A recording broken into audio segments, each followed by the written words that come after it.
출애굽기 14장 5절에서 14절 보겠습니다. 그 백성이 도망한 사실이 애굽 왕에게 알려지매 바로와 그의 신하들이 그 백성에 대하여 마음이 변하여 이르되 우리가 어찌같이 하여 이스라엘을 우리를 섬김에서 놓아보내었는가 하고 바로가 곧 그의 병거를 갖추고 그의 백성을 데리고 갈새 손발된 병거 600대와 애굽의 모든 병거를 동원하니 지휘관들이 다 거느렸더라.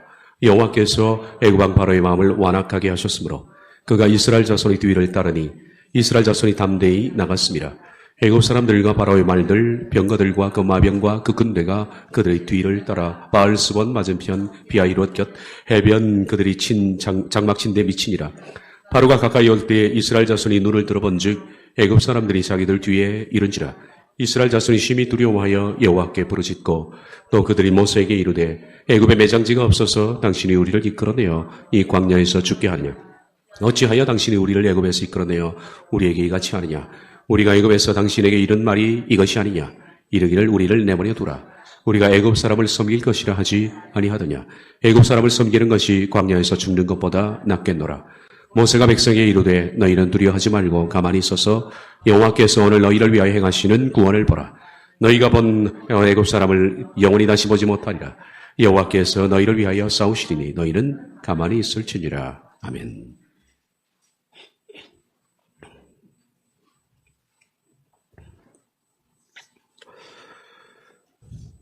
스피커 스튜디오라는 곳에서 제작한 최근 영상을 보셨습니까? 카페에도 올려져 있으니까 여러분이 참조하시고 좀 보시기를 바라고 이 부분에 관해서 좀 얘기를 나눠보도록 하겠습니다. 미국에는 달파라는 연구소가 있다고 합니다. 이분의 얘기를 좀 한 뒤에 다른 얘기를 좀 하겠습니다.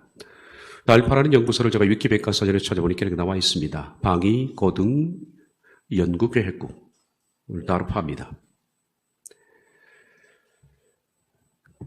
그러니까 미국 국방성 산하의 어떤 연구기관이라는 얘기죠. 달파 홈페이지를 제가 한번 들어가 봤습니다. 그랬더니 이런 그림과 함께 메인 타이틀이 있었습니다. 테크놀로지, 기술과 그리고 capability, 가능성을 돌파하라. 기술과 가능성을 돌파하라. 그리고 국가의 안보를 위해서 뭐 이런 겁니다. 그러니까 홈페이지의 메인 타이틀에 있는 것처럼 그들은 인간이 생각하는 어떤 기술과 모든 가능성을 뛰어넘는 것을 목적으로 하고 있습니다. 위키백과사전에는 달파에 대해서 이렇게 나와 있습니다. 원래 우리가 쓰는 인터넷도 군사 목적으로 만들어진 이 기관에서 만든 알파넷이라는 것이었답니다. 이것이 오늘 대중에게 인터넷으로 널리 보급이 됐다라고 합니다. 이 달파 기관에서 뭘 연구하느냐라고 봤더니만 최첨단 AI 그리고 최첨단 무기와 생물, 그리고 미생물학에 대한 미국 국방성산하 연구기관이 이렇게 되어 있습니다. 달파는 1958년 설립되었다라고 하는데 현재 한 해 연구비로만 2억 8천억이 지분되고 있다라고 하는 거 보니까 어마어마한 막대한 연구비를 투자해서 그들은 인간의 모든 가능성, 그리고 인간의 기술을 뛰어넘는 그런 연구를 하고 있는가 봅니다. 뭐 좋은 얘기입니다. 그런데 문제는 이 달파에서 지금 연구하고 있는 것이 첨단 무기뿐만 아니라 현재 우리와 관련된 것을 연구하는데 뇌 임플란트를 연구하고 있다는 겁니다. 이것을 집중적으로 연구합니다. 이 부분에 대해서 이렇게 얘기하고 있습니다. 달파 예산은 뇌와 컴퓨터의 어떤 기발한 상호작용의 기술, 그러니까 뇌와 컴퓨터가 기발하게 상호작용을 하는 그런 테크놀로지를 발전시키는데 기금이 쓰이고 있다. 이렇게 말합니다. 그러고 보니까 많은 어떤 연구가 있을 텐데 현재 달파가 집중하고 있는 것은 그들의 모든 기금들이 뇌와 컴퓨터의 상호 연결, 어떻게 하면 밖에 있는 컴퓨터와 인간의 뇌를 원활하게 상호 연결시킬 것인가 하는 것에 대해서 아주 기막힌 연구를 하고 있다라고 말합니다. 이들이 뭘 연구했을까요? 달파에서 최근 개발한 하이드로겔이라 그렇게 말합니다. 이 하이드로겔이라는 이 소재가 밖에 있는 컴퓨터와 인간의 뇌를 기가 막히게 연결하는 기술이 되는 어떤 촉매라고 합니다. 기존에 나왔던 베리칩은 이렇게 캡슐 안에 들어있었습니다. 거기에는 위치 추적을 가능해 하는 그런 구리도 있고 그리고 158비트의 컴퓨터 칩이 들어 있습니다. 그런데 이 칩에 있는 캡슐 자체를 이제는 뭘로 만드느냐 하면 캡슐 대신 하이드로겔을 쓴다는 겁니다. 그리고 이 안에 칩을 함께 넣어서 사람의 몸속에 넣는 기술이라는 것. 했다는 얘기입니다. 기존의 베리칩의 단점이 몇 가지가 있었습니다. 그것은 첫째, 인체에 삽입해 내올 때 어떻게 인체 안에 이것이 고정되어 있느냐. 사람의 몸은 자꾸 순환하기 때문에 이걸 집어넣으면 분명히 손에 집어넣는데 이것이 나중에 가면 엉덩이에 가 있단 말이죠. 어떻게 손과 이마 이것을 고착시키느냐 하는 것이 문제인데 이 캡슐 앞쪽에 바로 사람들이 쓰고 있는 바이오본드라는 것을 씁니다. 바이오본드라는 것을 써서 이것이 피부 조직에 달라붙어서 떨어지지 않도록 그렇게 하는 기술을 썼는데 그럼에도 불구하고 베리칩이 이동을 하더라는 겁니다. 이것의 이 단점을 극복하지 못한 거죠. 그러다 보니까 두 번째, 이 베리칩은 제거 가능하다라는 겁니다. 이 부분을 나중에 싫으면 파버리면 됩니다. 바이오본드와 인체가 접촉되어 있기 때문에 괴사 상태가 오더라도 인체 일부분을 파버리면 됩니다. 그리고 셋째, 이 베리칩과 외부의 컴퓨터 통신망이 원활하게 작동을 못했다라는 단점을 가지고 있고 마지막 네 번째, 외부 충격을 받으면 캡슐이 깨질 수 있다.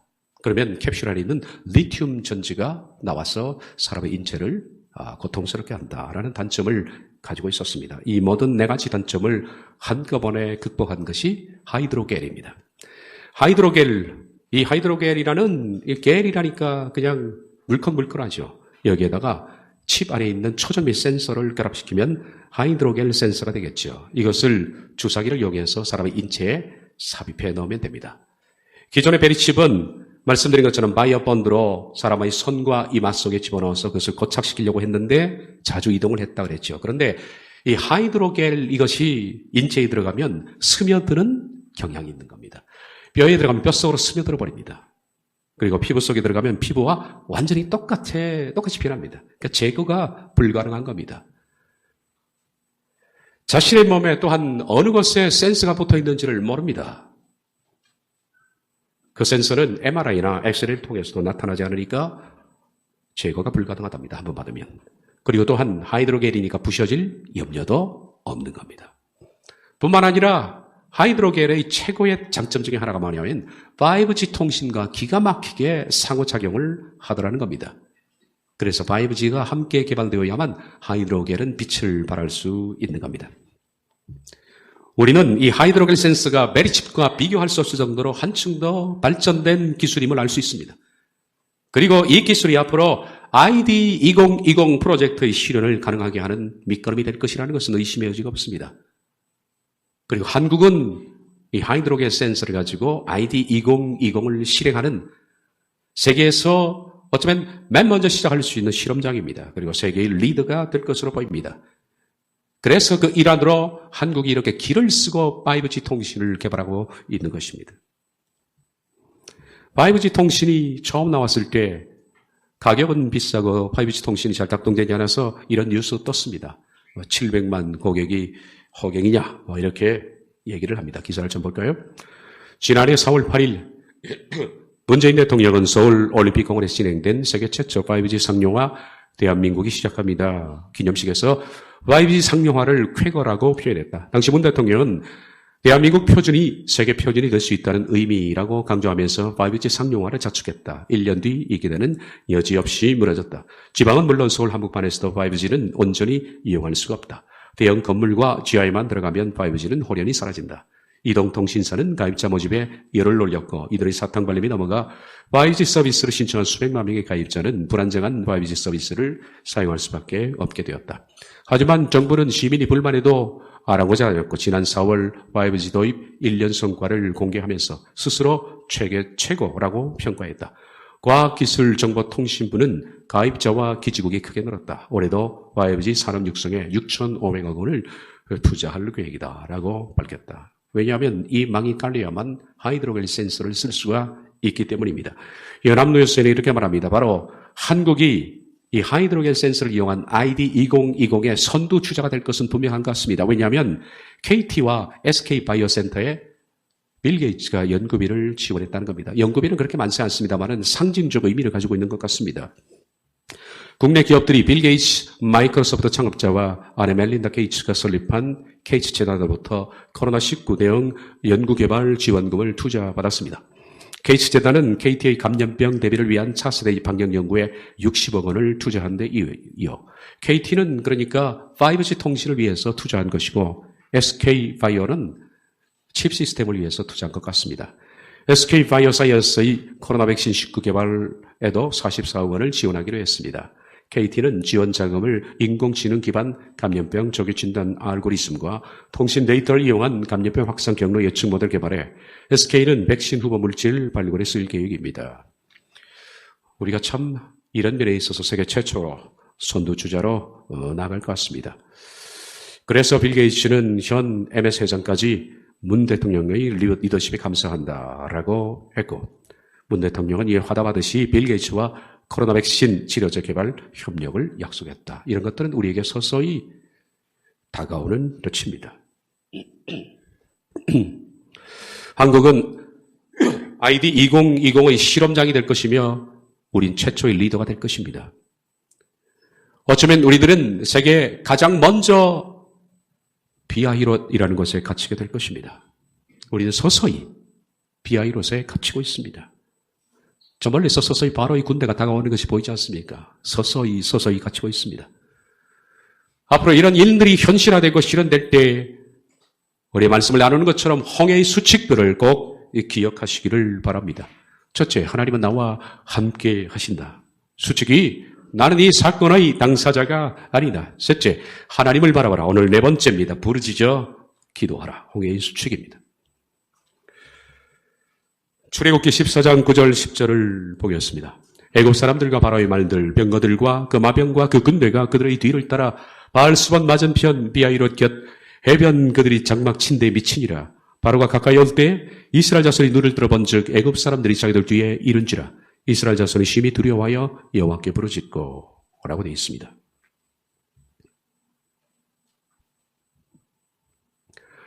홍해 가까이에 이르렀을 때 이스라엘 백성들은 저 멀리 사막 끝에서 뭔지 모르지만 엄청난 흙먼지가 일어나고 있는 것이 보였습니다. 누군가 먼저 봤을 겁니다. 그래서 저 멀리 흙먼지가 보인다라는 사실을 소리쳐 알렸고 200만 명의 모든 백성들은 그 방향을 향하여 눈을 들어봤습니다. 저게 도대체 뭘까? 그들은 처음에는 사막에서 가끔 일어나는 좀 규모가 크지만 모래 폭풍일 것이라고 생각했습니다. 200만 명은 좀 긴장은 됐지만은 그래서 두려움은 별로 없었습니다. 그런데 모래 폭풍으로 보이는 그 엄청난 먼지들이 조금씩 그들로 향하여 다가오고 있었습니다. 제법 가까운 거리까지 다가왔을 때 그들은 그 속에서 이상하게 사람의 함성 그리고 날카로운 쇠붙이 같은 것들이 부딪히는 소리를 듣자 200만 명의 안색은 새파랗게 변해가기 시작했습니다. 이었고 그들은 모래폭풍이라고 생각했던 그 광경의 실체를 볼 수 있었습니다. 그것은 바로의 군대였습니다. 모래바람이 가자앉자 그 두려운 모습이 그들의 눈앞에 실체를 드러냈습니다. 엄청난 많은 마병들 그리고 병거들이 모래폭풍 속에서 빛나고 있었습니다. 그들의 손에는 무서운 살상 무기가 번쩍거렸고 그들 태운 말과 병거는 당장이라도 그들의 목을 칠 듯한 태세로 서 있었습니다. 선두에 선 바로의 얼굴이 보였습니다. 그는 수치심으로 떨고 있었고 눈은 분노로 이글거리고 있었습니다. 자신들을 바라보니 한심하기 짝이 없었습니다. 200만 명의 이스라엘 백성들 그 가운데 전쟁에 나갈 만한 20세 이상의 남자의 수는 현격이 적지만은 이스라엘 백성들은 아무도 어떤 무기도 들고 있지 않았습니다. 말 그대로 그들은 바로의 노예 출신들이었습니다. 대다수는 약하고 병들고 그리고 늙은 사람들이었고 부녀자와 아이들이었습니다. 싸울 만한 사람들은 아무런 무기도 없이 그리고 전쟁에 대한 기본 수칙도 없이 아무런 단련도 되지 않는 그런 시민 중의 사람들이었습니다. 힘없고 무력한 시민들이었던 이스라엘 백성들은 당대 최고의 군사력, 최고의 사람을 죽이는 기술을 가진 정예 부대인 파라오의 군대 앞에 서게 된 것입니다. 그들의 손에는 번쩍거리는 창과 활들이 들려져 있었습니다. 게다가 바로 그들 뒤에는 시퍼런 건널 수 없는 홍해가 버티고 있었습니다. 그들은 비아이롯에 영락없이 갇힌 겁니다. 그들은 순식간에 공포에 질렸습니다. 이럴 때 우리가 흔히 쓰는 말을 동안에 든 쥐다라는 말을 씁니다. 그렇습니다. 그들은 동안에 든 쥐가 됐습니다. 바로의 군대와 홍해 사이였던 비아이롯에 갇히게 된 겁니다. 공포에 질려서 아무 말도 못했던, 그래서 무거운 침묵만 흘렀는데 그 침묵을 깨고 그 사이에 부녀자 몇이 공포를 이기지 못하고 울기 시작했습니다. 그 울음소리는 전염이 되어서 순식간에 이스라엘 백성들 전체로 퍼졌고 이제는 모든 남자들과 함께 200만 명의 무리가 공포에 질려 울음소리를 내는데 그것은 거대한 진동이 되어서 사막 전체를 진동시키기에 충분했습니다. 이윽고 그들의 울음소리는 하나님에 대한 기도로, 그것도 부르짖는 기도로 변하기 시작했습니다. 애굽 사람들과 바로의 말들, 병거들과 그 마병과 그 군대가 그들의 뒤를 따라 바알수본 맞은편 비아이롯 곁 해변 그들의 장막 침대에 미치니라. 바로가 가까이 올 때에 이스라엘 자손이 눈을 들어본 즉 애굽 사람들이 자기들 뒤에 이른지라. 이스라엘 사람이 심히 두려워하여 여호와께 부르짖고 라고 되어 있습니다. 여호와께 부르짖고 그들의 기도는 엄밀하게 따지면 우리가 드리는 이런 식의 기도가 아닙니다. 편안한 상태에서 그냥 내 생각을 정리해서 아주 논리적으로 하는 그런 기도가 아닙니다. 이건 기도라기보다 차라리 발광이요 울부짖음이라고 표현하는 것이 옳을 겁니다. 그들의 거대한 울음소리, 이 울음소리는 마치 밤하늘의 구조를 요청하여 쏘아올린 조명탄처럼 울려 퍼져서 하나님의 보좌를 향해서 올라갔습니다. 그런데 여기까지입니다. 여기까지였어야 합니다. 여기까지만 해야 합니다. 그들은 여기서 멈춰야 한 겁니다. 그랬으면 얼마나 좋을까? 얼마나 좋을 뻔했을까? 성경의 다음 기사가 얼마나 멋있게 쓰여져 나갔을까? 여기까지 멈춰야 했었습니다. 그런데 그 다음 장면은 아주 우리를 안타깝게 만듭니다. 11절, 12절을 보면 그들이 또 모세에게 이르되 애굽에 매장지가 없어서 당신이 우리를 이끌어내어 이 광야에서 죽게 하느냐? 어찌하여 당신이 우리를 애굽에서 이끌어내어 우리에게 이같이 하느냐? 우리가 애굽에서 당신에게 이런 말이 이것이 아니냐? 이르기를 우리를 내버려 두라. 우리가 애굽 사람을 섬길 것이라 하지 아니하더냐? 애굽 사람을 섬기는 것이 광야에서 죽는 것보다 낫겠노라. 이 덧붙여진 부럭이 문제입니다. 그들이 여호와께 부르짖고 10절 하반절로 그들은 맞춰야만 하는 문제입니다. 근데 왜 이런 부럭이 붙는 겁니까? 부르짖는 동시에 그들의 입에서 이런 불평과 원망이 그리고 공포에 질린 소리가 터져 나온 겁니다. 그들 실패한 겁니다. 홍해 앞에서. 역사의 교훈은 실패하지 말자는 데 있습니다. 역사적인 팩트를 아는 것이 중요한 것이 아닙니다. 그 팩트를 통해서 실패의 역사를 반복하지 않기를 배우는 것이 역사의 진정한 배움입니다. 역사의 팩트를 통해서 이 사실을 배울 때 그 사람을 가르쳐서 뭐라고 말하냐면 역사 관점이 있다라고 말합니다. 그런데 역사는 알는데 역사 관점이 없는 사람이 너무나 많은 것 같습니다. 우리는 이 실패의 역사를 반복하지 않기 위해서 앞으로 우리도 비슷한 상황에 직면하게 될 텐데 그들처럼 실패하지 않기 위해서 그들에게서 배울 것은 배우고 배우지 말아야 할 것은 과감하게 삭제를 해야만 하는 작업이 우리에게 남았다라는 겁니다. 앞으로 저와 여러분에게 다가올 홍해 앞에서 우린 부르짖어 기도해야 합니다. 그들에게서 이까지만 배워야 합니다. 홍해의 수칙 네 번째, 부르짖어 기도하라. 이까지만 배워야 합니다. 다음은 절대로 배우지 말아야 할 수칙인데 그러나 어디 우리가 그렇습니까? 막상 이런 상황을 닥치면 그 옛날 이스라엘 백성들처럼 똑같이 역사를 반복할 사람들이 나는 아니다 해도 허다하게 발생하기 때문에 문제겠죠. 대부분의 사람들은 무너질 겁니다. 대부분의 사람들은 이 일이 있어서 알고도 실패하게 될 겁니다. 그게 안타까움입니다. 앞에서 말했던 것처럼 이스라엘 백성들의 기도는 기도라기보다 차라리 절규였고 그리고 울부짖음이었습니다. 분명한 것은 우리의 기도, 이 기도가 울부짖음일 때 그것은 마치 밤하늘에 쏘아올린 구조를 요청하는 조명탄과 같은 역할을 하는 것은 분명합니다. 우리의 절박한 기도는 하나님이 그것을 보시고 우리의 SOS 신호에 대답을 하신다는 겁니다. 성경에 기록된 대부분의 이런 기도는 그랬습니다. 절박한 사람들이 빚어내는 기도는 기도가 아니라 울부짖음에 가까웠습니다.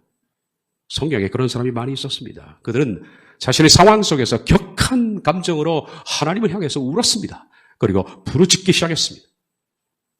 이것이 하나님 보좌에 상달된 겁니다. 대표적으로 우린 한나를 기억하고 있습니다. 한나의 기도는 기도라기보다 이스라엘 백성들이 지금 홍해 앞에서 했던 것처럼 차라리 절규에 가깝다라고 할 수가 있죠. 사무엘상 1장 10절, 14절까지입니다. 한나가 마음이 괴로워서 여호와께 기도하고 통곡하며 서원하여 이르되 만군의 여호와여 만일 주의 여종의 고통을 돌아보시고 나를 기억하사 주의 여종을 잊지 아니하시고 주의 여종에게 아들을 주시면 내가 그의 평생에 그를 여호와께 드리고 삭도를 그의 머리에 대지 아니하겠나이다. 그가 여호와 앞에 오래 기도하는 동안에 엘리가 그 입을 주먹한즉 한나가 속으로 말하며 입술만 움직이고 음성은 들리지 아니하며 엘리는 그가 취한 줄로 생각하니라. 엘리가 그에게 이르되 네가 언제까지 취하여 있겠느냐 포도주를 끊으라 하니 우리가 잘 아는 것처럼 엘리가 보기에도 그는 술 취한 여자 같았습니다. 제정신이 아니었다는 겁니다. 조용히 입술로 읊조린 기도가 아니라는 거죠. 소리는 거의 나지 않지만은 누가 봐도 술 취한 여자입니다. 제정신이 아니었습니다. 속에서 끓어오르는 강렬한 탄성을 가지고 한나는 그렇게 기도해 댔습니다. 그리고 하나님은 그의 기도에 응답하십니다. 공동번역에 좀 안타까운 부분이 있습니다만 시편은 공동번역이 참 잘 번역을 해낸 것은 부인할 수가 없습니다. 그래서 몇 가지 단어만 좀 교정해서 시편 7편 이 절절 끓는 다윗의 기도를 소개해드리겠습니다. 야훼 나의 하나님, 당신께 이번 피하오니 나를 뒤쫓는 모든 자들에게서 구하고 살려주소서. 사자처럼 달려들어 이 목숨 만개발개 찢어도 살려줄 자 어디 있사옵나이까. 야훼 나의 하나님, 아무려면 제가 이런 짓을 했으리까. 이 손으로 받지 못할 것을 받기라도 했다면, 친구에게 선을 나기로도 갚기라 했다면, 까닭없이 나를 미워하는 자를 살려 주기라도 했다면 원수들이 이 몸 따라잡아 밟아 죽여도 좋습니다. 창자가 터져 흙범벅이 되어도 좋사옵나이다. 야훼여 의분을 일으켜 일어나소서. 미쳐 날뛰는 원수들의 길을 꺾어주소서. 나의 하나님 일어나시어 판결을 내려주소서. 만민을 한자리에 모으시고 그 가운데 높다랗게 자리 잡으소서. 민족들의 재판자이신 야훼여 이 몸은 아무 허물이 없사오니 야훼여 바른 판결을 내려주소서. 사람의 마음속 뱃속을 헤쳐보시는 공정하신 하나님, 악한 자들이 다시는 설치지 못하게 하시고 무죄한 사람들의 뒷받침해 주소서. 더없이 높으신 하나님은 나의 방패에 올바른 사람에게 승리를 안겨주시는 분, 나의 하나님은 공정한 재판관, 언제라도 악인을 심판하시는 하나님이시다. 저들이 회개하지 아니하시면 칼을 갈고 화살을 메워 시위를 당겼다가 죽음의 칼을 들고 활촉에 불붙여 겨누신다. 악한 생각 빚어서 몸속에 사악을 품었다가 속임수를 낳는 원수들아, 너희가 구덩이는 깊숙이 파치마는 그 구덩이에 너희 자신이 빠지리라. 죄가 꾸민 재난이 제 머리에 떨어지고 그 폭력은 제 정수리에 떨어지리라. 나 공정한 야훼를 찬양하고 진화하신 그 이름 야훼를 노래하리라. 시편을 보면 절절 끓는 듯한 느낌이 듭니다. 이런 탄식은 마침내 하나님의 마음을 움직입니다. 부르짖는 탄식. 어쨌든 그것은 하나님의 마음을 움직입니다. 시편 107편 4절에서 9절입니다. 그들이 광야 사막길에서 방황하며 거주할 성읍을 찾지 못하고 줄이고 목이 말라 그들의 영혼이 그들 안에서 피곤하였도다. 이에 그들이 근심 중에 여호와께 부르짖음에 그들의 고통에서 건지시고 또 바른 길로 인도하사 거주할 성읍에 이르게 하셨도다. 여호와의 인자심과 인생에 행하신 기적으로 말미암아 그를 찬송할지로다. 그가 사모하는 영혼에게 만족을 주시며 줄인 영혼에게 좋은 것을 채워 주심이로다. 앞으로 다가올 역사적인 홍해 앞에 우리는 어떻게 해야 될까요? 우리가 지금 나누는 홍해의 수칙들은 그때를 가상한 메시지입니다. 어떻게 할까요? 똑같이 우리가 설계 될 텐데. 우리 중 어쩌면 많은 사람들이 이스라엘의 그 실패의 역사의 뒤를 따를 수도 있다는 생각이 듭니다. 처음에는 여러분이 용감할 겁니다. 단호하게 맞설 겁니다. 포기할 수 없지 않습니까? 그리고 이스라엘 백성들처럼 10절 하반절 그들이 하나님께 부르짖기 시작할 겁니다. 하나님 도와달라고. 그런데 시간이 점점 흐르면서 왠지 여러분에게 도움이 별로 발생하는 것 같지 않습니다. 하나님의 응답은 보이지 않고 그리고 상황은 점점 두렵게 됩니다. 점점 압박감을 느끼고 아이디 2020이 들고 있는 번쩍이는 창과 칼에 여러분은 두려움을 느끼고 위압감을 느낍니다. 이러다가 내가 모든 것을 잃을 수 있다. 죽을 수 있다. 내 가족마저도. 그리고 배고픔을 이기지 못하고 그렇게 용감했던 여러분들이 서서히 낯빛이 변하기 시작했고 마침내는 두려움과 원망과 비난에 빠질 분들도 있을지 모르겠습니다. 그것이 실패자입니다. 실패하지 않기를 바라는데 그러나 우리 가운데 어떤 이들은 그날 홍해의 수치들을 기억해서 인내심을 가지고 끝까지 두려움 속에서 부르짖고 참고 견디다가 마침내 하나님의 기가 막힌 보호, 그 홍해의 갈라짐을 경험할 사람도 있을지 모르겠다는 겁니다. 그것은 바로 여러분 각자의 선택이며 여러분의 신앙입니다. 이 사건 앞에 여러분들은 각자 신앙을 리포트를 써야 합니다. 그리고 그 리포트를 가지고 하나님의 심판대 앞에 서야 한다는 겁니다. 누가 도와줄 수 있는 사람은 아무도 없습니다. 제가 여러분에게 해줄 말도 없습니다. 여러분 각자 스스로 선택하셔야 할 부분입니다. 그러나 기억하시기를 바라는 것은 끝까지 신뢰하고 부르짖어 기도하는 사람들에게는 마지막 순간에 홍해는 열어진다는 겁니다. 그 긴장감을, 그 두려움을 견뎌낼 수가 있느냐 하는 문제죠. 오래전에 어떤 분에게 들었던 간증이었습니다. 가끔 남편이 구타하는 버릇이 있었습니다. 그런데 이 남편이 본격적으로 구타를 시작한 것은 그녀가 교회를 다니기 시작하면서부터 그것을 빌미 삼아서 본격적으로 구타를 하기 시작했다고 합니다. 엄청난 남편의 핍박을 받으면서도 그녀는 아주 고집스러운 여자였어. 그럼에도 불구하고 맞으면서 새벽 예배를 빠지지 않고 전심으로 신앙생활을 했다고 합니다.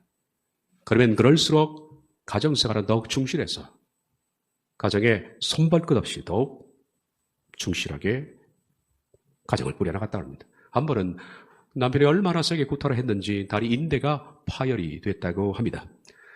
남편의 생각으로는 다리 인대를 파열시켜 놓으면 이 여자가 교회를 못 가겠지라고 생각했는데 아내는 2시간을 기어서 교회를 다녀왔다고 합니다. 참 대단하죠, 그 여자도. 근데 어느 날이었습니다. 남편은 금요일 저녁 예배를 마치고서 집에 돌아온 아내를 붙잡고 오늘 마치 사생결단을 낼 것처럼 손에 잡히는 모든 것들, 그걸 가지고 아내를 내리치기 시작했고 무서운 기세로 아내를 구타하기 시작했습니다. 그냥 방 안에 보이는 모든 것들이 다 무기였습니다. 가리지 않고 아내를 내리칩니다. 이미 남편의 눈은 돌아갔습니다. 그녀는 온몸이 피투성이가 됐습니다. 이성을 잃은 남편은 부엌으로 나가서 식칼을 가지고 와서 마침내 아내 목에 갖다 댔습니다. 그 순간 아내가 남편을 보니까 남편의 눈은 이미 정상인이 아니었습니다. 완전히 이성을 잃은 사람이었습니다. 그녀는 이것이 마지막이구나라고 생각이 들어왔다는, 그리고 마지막으로 하나님께 기도합니다. 하나님, 이제 제 생명을 받아주십시오. 남편은 칼을 집어들었습니다.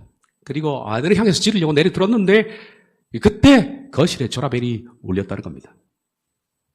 그런데 이상하게 남편이 갑자기 전화를 받으러 가는 거예요. 받을 필요도 없는데. 그리고서 전화기 대고 얘기합니다. 여보세요? 여보세요? 3번 얘기를 하는데 전화는 뚝 끊어졌습니다. 그 순간적이 보니까 거실 소파에 앉아있는 남편을 보니까 남편이 정신이 번쩍 든 모습이 보이더라는 겁니다. 내가 무슨 짓을 하고 있는가 하는 거예요. 그 순간 남편의 손에서 칼이 뚝 떨어진 겁니다. 아내는 잽싸게 그 사건을, 그 자리를 피했습니다. 이 사건 이후로 남편이 이상하게 달라지기 시작했답니다. 그리고 그 간증을 들은 지가 제가 15년이 넘었는데 그 당시에 그 아내는 신앙을 마치고 여전도사로 활동하고 있고 남편은 한수 집사가 됐답니다. 그 간증 맨 말미에 이런 얘기를 합니다. 그때 그 전화벨을 울린 사람은 누구였을까? 간증의 제목은 하나님의 전화였습니다. 칼을 들어 마지막 이성을 잃고 아내를 향해서 찌르려는 바로 그 순간까지 견뎌낼 수가 있느냐는. 여러분, 홍해 앞에서 이 긴장된 마지막 타임, 이때까지 견뎌낼 수가 있겠습니까? 그때 하나님의 콜링이 있는 겁니다. 이상합니다. 하나님의 역사는 항상 마지막 절벽인 오메가 포인트에서 하나님은 알파를 시작하시는 분입니다. 수없이도 우리가 많이 경험을 했고 수없이 많이 들어왔던 얘기며 성경에서도 수많은 사건 가운데 하나님은 왜 그렇게 마지막 한 발 더 늦으면 낭떠러지로 떨어지는 그 마지막 오메가 포인트에서 하나님 역사하실까? 하나님께서 뭔가 우리에게 보고 싶은 것이겠죠. 어쩌면 좀 전에 간증했던 하나님의 전화처럼 이런 얘기를 하면 사람들은 그렇게 얘기할지도 모르겠습니다. 우연이겠지. 우연히 전화가 왔겠지. 그래서 우연히 다행이 됐겠지. 그렇게 얘기합니다. 평신도 신학자인 C.S. 루이스 교수라고 여러분이 들어본 적이 있을 겁니다. 스크루테이프의 편지. 여러분이 많이 사서 봤죠. 그리고 영화로 나왔던 나니아 연대기, 그리고 유명한 걸작품 순전한 기독교라는 수많은 책을 썼던 루이스 교수. 한편 이분은 그 당시 오래된 분이지만은 영국 옥스퍼드 대학에서 채플 시간에 설교를 하고 있었습니다. 설교하면서 이분은 초대교회 당시에 있었던 한 사건을 설명했습니다. 몇 명의 크리스천들이 로마 군인들에게 쫓기기 시작했습니다. 군인들은 집요하게 추적해왔고 그 사람들은 도망해서 산 꼭대기로 올라갔는데 산역을 당했어. 그런데 마침내 이제는 더 이상 도망할 수 없는 마지막 장소에 이르렀습니다. 그런데 산 꼭대기에 동굴 하나가 있었습니다. 다급해진 그리스도인들은 동굴 속으로 몸을 숨겼습니다. 그리고 동굴 안에서 울다시피 기도합니다. 그런데 갑자기 많은 거미들이 나와서 동굴 입구에 거미줄을 치기 시작했습니다. 그리고 조금 뒤에 도착한 로마 병사의 대장은 이렇게 말합니다. 여기는 아무것도 없다. 다른 쪽을 수색해라. 예배를 마친 뒤 한 학생이 질문했습니다. 교수님, 아니 20세기에 그 얘기를 믿습니까? 그건 우연입니다. 라고 하니까 C.S. 루이스가 이런 얘기를 합니다. 학생, 이상한 것은 기도를 그치면 그 우연도 그친다네. 기도를 그치면 우연도 그칩니다. 우리 에스더서를 보면 하만이 이스라엘 백성들을 잡아 죽이기 위해서 모의했고 그리고 날만 뜨면 이스라엘 백성들이 모두 몰살되는 사건이 기록되어 있습니다. 그 전날 밤 잠이 옵니까? 하만은 즐거워서 잠이 오겠지만 지금 그 전날 밤 에스더와 삼촌 모르드게는 하나님께 살려달라고 부르짖습니다. 그런데 기도하는 그 순간에 왕이 침소에 누웠다가 잠이 오는 거예요. 도무지 잠을 잘 수가 없는 겁니다. 그래서 야심한 밤에 홀로 깬 겁니다. 깨어서 가만히 앉아있다가 자기 종에게 말합니다. 왕궁실록을 한번 가져와라. 도대체 왕궁실록을 그 깊은 밤중에 왜 읽겠다는 겁니까? 궁중에는 수많은 왕궁실록들이 있습니다. 근데 그 중에 한 권을 빼냈는데 그것이 바로 이스라엘 백성 머르두게, 하만이 죽이려고 했던 머르두게에 대한 사건을 펼쳤는데 거기 나와 있는 겁니다. 우연도 이런 우연이 없죠. 거기에 보니까 머르두게가 왕을 살해하려는 사람 이 자객을 발견해서 그것을 밀고 함으로 막았다는 그런 기사를 봤습니다. 왕은 말합니다. 아니 내가 이 기사를 처음 보는데 왜 이 부분에 대해서 너희들이 면밀하게 내게 얘기를 하지 않느냐? 혹시 너희들이 이 머르두게에게 상을 준 적이 있느냐? 그랬더니 없다 그럽니다. 다음날 아침 눈이 밝자마자 하만은 이제 이스라엘 백성들을 따라 죽이려고 궁중으로 들어왔는데 왕은 머르두게를 불렀습니다. 그리고 왕의 수레에 태워서 나가는 모습을 머르두게 하만은 보게 됩니다. 그 후에 하만은 자기가 죽이려고 했던 장대에 달려 처형이 되죠. 우연입니까 이것이? 기도를 그치면 우연도 그칩니다. 앞으로 우리들은 역사적인 홍해 앞에 서게 될 겁니다. 앞에는 아이디 2020이 추적해오고 뒤에는 강력한 정부의 정책이 버티고 있습니다. 우린 고립되었습니다. 수많은 이들이 배교할 것입니다. 처음에는 부르짖다가 마지막 그 엔딩 타임을 견디지 못하고 배교할 사람들이 수룩할 겁니다. 그리고 그들은 부르짖다가 이내 두려움과 원망과 비관으로 바뀔 겁니다. 그러나 여러분들은 끝까지 인내하고 부르짖기를 바랍니다. 여러분의 부르짖음 차라리 울부짖음에 가까울 것인데 이 울부짖음은 하나님의 보좌를 향해서 쏘아 올리는 조명탄처럼 SOS 구조를 요청하는 소리가 될 것이며 어쩌면 좀 전에 간증한 것처럼 칼을 내리꼽는 바로 그 순간 아이디 2020으로 여러분의 목숨이 날아가기 바로 직전의 그 순간 하르파조가 발생할 수가 있다는 겁니다. 주께서 호령과 천상의 소리와 하나님의 나팔로 친히 하늘로 젖혀 공중으로 강림하시리니 그때 주 안에 죽은 자들이 먼저 살아나고 그 위에 살아남은 우리도 저희와 함께 구름 속으로 하르파조 끌어올려 낚아채 주와 함께 있게 하리라. 홍해의 수칙들 기억하십시오. 홍해는 능히 이길 수 있는 겁니다. 첫째, 다 같이 시작. 하나님은 나와 함께 하신다. 수칙 2, 나는 이 사건의 당사자가 아니다. 수칙 3, 하나님 바라와. 수칙 4, 부르짖어 기도하라. 기도하겠습니다.